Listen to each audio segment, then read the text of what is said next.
é a mesma coisa que você utilizasse um parâmetro comum. Então ele vai retornar um valor, e aqui no total ele vai pegar um valor qualquer, mais a função, o valor retornado da função. Por isso que a questão, ela falou justamente dessa parte, essa diferença. Porque um procedimento, ele não retorna nada, e uma função retorna sim. Uma coisa interessante para a gente também assim, já estipular, que em linguagens como C, PHP, Java, tudo é função. Só que é uma função, tem funções que não retornam nada e tem funções que retornam algum valor desse tipo. Então não existe procedimento, só existe função, mas é funções que não retornam nada, que são aquelas que retornam void, uma coisa dessa forma. Então essa questão está certa. Vamos aqui para a questão 79. Na passagem de parâmetros por referência, o valor do parâmetro real é copiado para o parâmetro formal do módulo, preservando assim o valor original do parâmetro. Na passagem de valor de parâmetros por valor, toda alteração feita nos parâmetros formais reflete-se nos parâmetros reais. Só uma... Aqui só posso tirar aqui, né?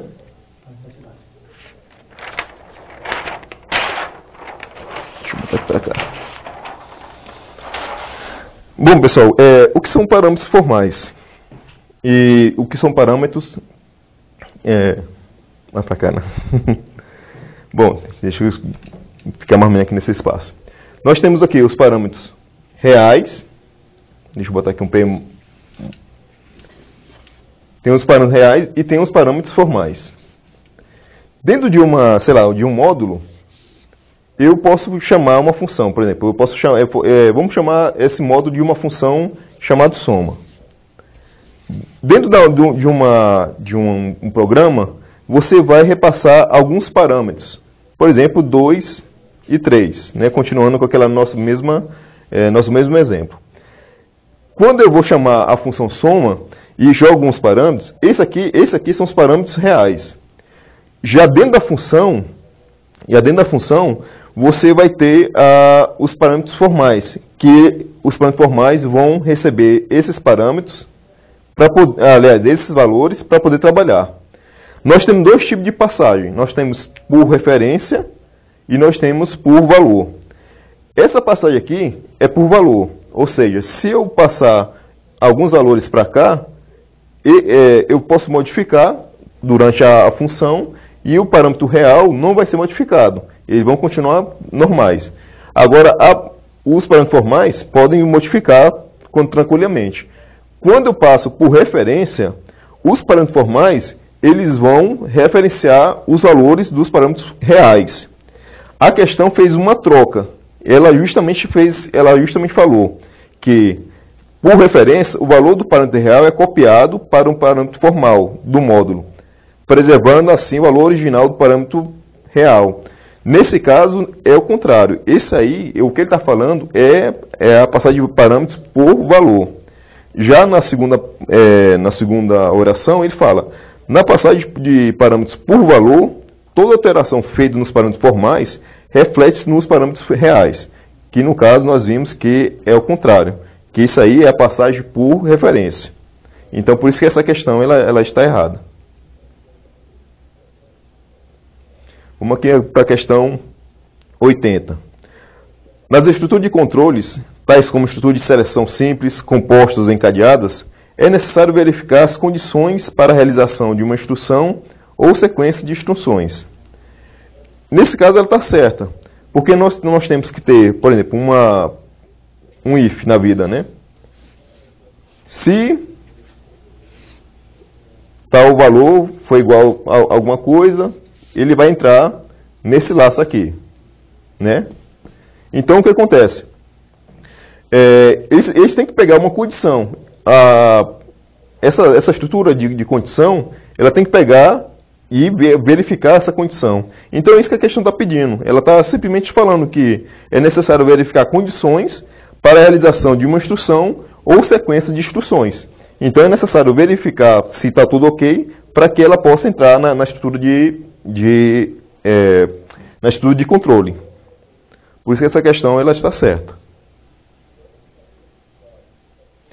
Vamos agora aqui para a questão 8.1 e 8.2, que vai ser em cima de um código para a gente interpretar. Vamos direto para a questão, que aí depois a gente volta para o código. Questão 8.1. Enquanto uma lista encadeada somente pode ser percorrida de um único modo, uma árvore binária pode ser percorrida de muitas maneiras diferentes. Só tirar aqui.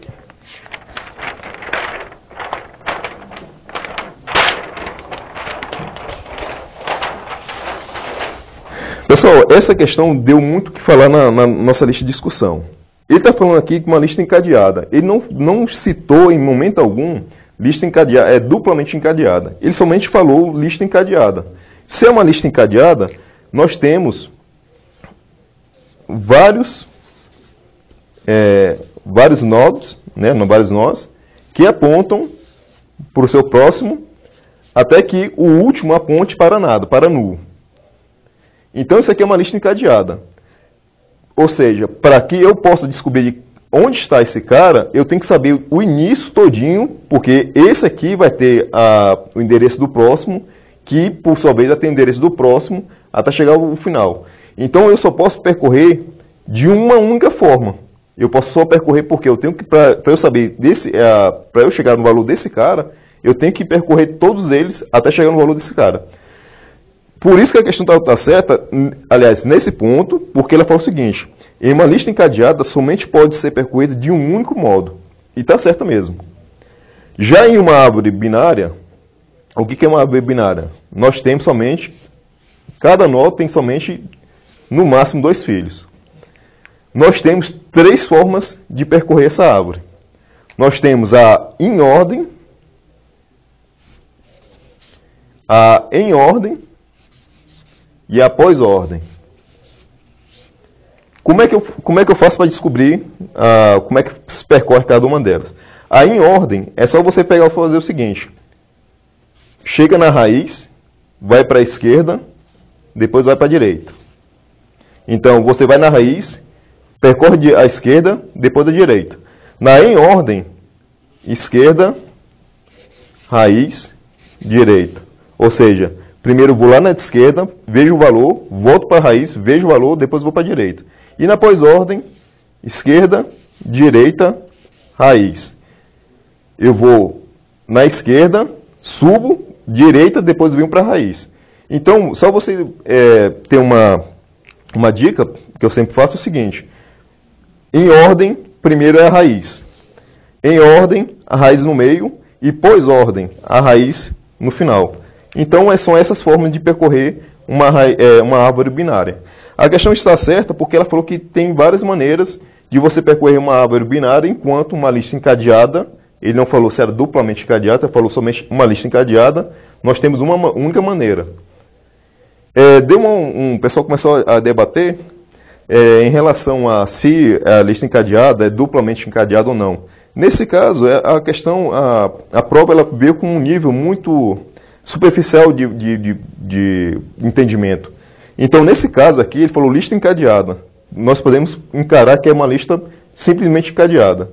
Já em relação ao texto que ele fala que tem muitas maneiras, bom, pessoal, se eu só tenho 3 maneiras de percorrer uma árvore binária, já é uma forma de você ter várias maneiras, muitas maneiras, você percorrer uma estrutura dessa, e uma maneira para você percorrer uma estrutura dessa aqui. Eu não vi, assim, que essa questão pudesse ter esse tipo de debate demais. Então, acho que é só isso, não tenho para onde correr. Questão aqui 8.2. Lembrando que a questão está certa, viu? Questão 8.2. O algoritmo em apreço realiza a pesquisa em um vetor de tamanho n-1, realizando n comparações nos elementos do vetor, no melhor caso. Nós temos aí, pessoal, dois erros nessa questão. Essa questão, primeiro, é o seguinte: quando a gente for ver aqui a questão do código, nós podemos ver que o terceiro parâmetro é um vetor de tamanho n. Se esse vetor é tamanho n, eu vou ter que percorrer os n espaços desse vetor. Então, ele vai fazer uma pesquisa no vetor de tamanho n, não n-1. Por que ele queria brincar com essa questão de n-1? Porque ele queria pegar e utilizar aqui o j igual a 0. Então, a gente poderia entrar, tipo assim, poderia pensar, poxa, mas n-1, então eu vou começar do 0, vamos supor que tem um vetor de 3 elementos. Então, se eu vou começar do 0, é 0, 1, 2. Só que no caso, mesmo que você comece pelo elemento 0, ele vai continuar sendo de 3 elementos. Então, o primeiro erro é esse, que ele fala que ele vai percorrer um vetor de tamanho n-1. Na verdade, vai percorrer um tamanho de n, porque se ele tem 3 elementos, então são n igual a 3, que eu vou começar com 0, 1 e 2. No outro caso, ele fala o seguinte, realizando comparações nos elementos do vetor, no melhor caso. Só que aí é outro erro, que o meu melhor caso seria eu de cara já encontrar o elemento que eu quero. Então de cara eu já saio. Então, tipo, se eu cheguei no primeiro elemento e sei que é o que eu quero, então eu já saio dessa estrutura de controle. Nesse caso, ele falou que o melhor caso seria ele percorrer todos os elementos. Esse aí seria o pior caso. Então, assim, essa questão deu 2 erros que deu para visualizar rapidamente que ela estava totalmente errada.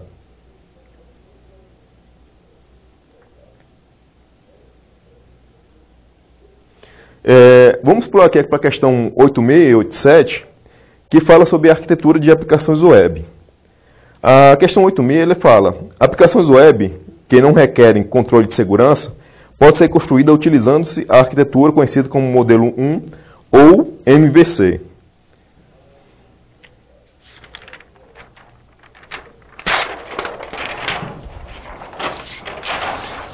Pessoal, é o seguinte, essa questão, para mim, ela tá errada pelo seguinte, o modelo MVC, ele possui 2 tipos.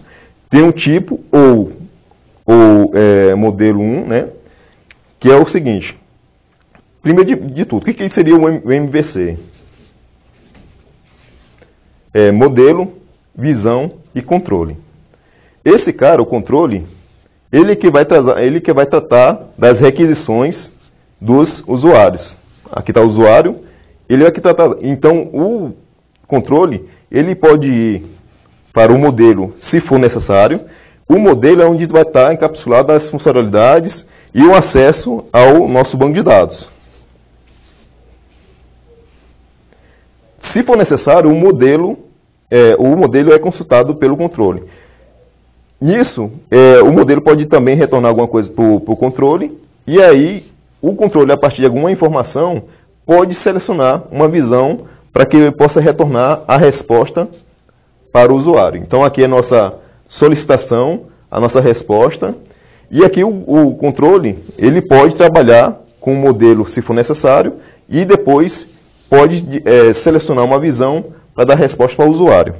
Existem 2 tipos de MVC, e no caso, o primeiro tipo é o mais simples, onde você vai ter esses 2 caras em um só. Ou seja, o controle e a visão é a mesma coisa. Já o modelo tipo 2, já é esse que eu descrevi, que ele é mais, cada camada tem sua responsabilidade.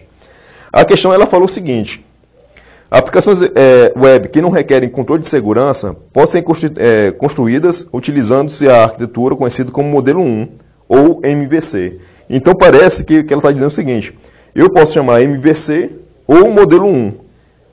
E está errado, você tem que dizer o seguinte, a questão poderia estar certa ela fizesse o seguinte, MVC do tipo 1 ou MVC do tipo 2. Ela aqui não deixou claro isso, né? E a banca deixou como certa essa questão. Mas ela, com certeza, é para entrar com recurso, porque existe 2 tipos de MVC, e aí você vai escolher em relação à sua arquitetura de aplicação, se é uma aplicação simples, um projeto simples, você pode utilizar o modelo 1, que é controle e visão em uma só camada, ou uma arquitetura um pouco mais trabalhada em camadas diferentes, o controle e a visão, e trabalhando com o modelo.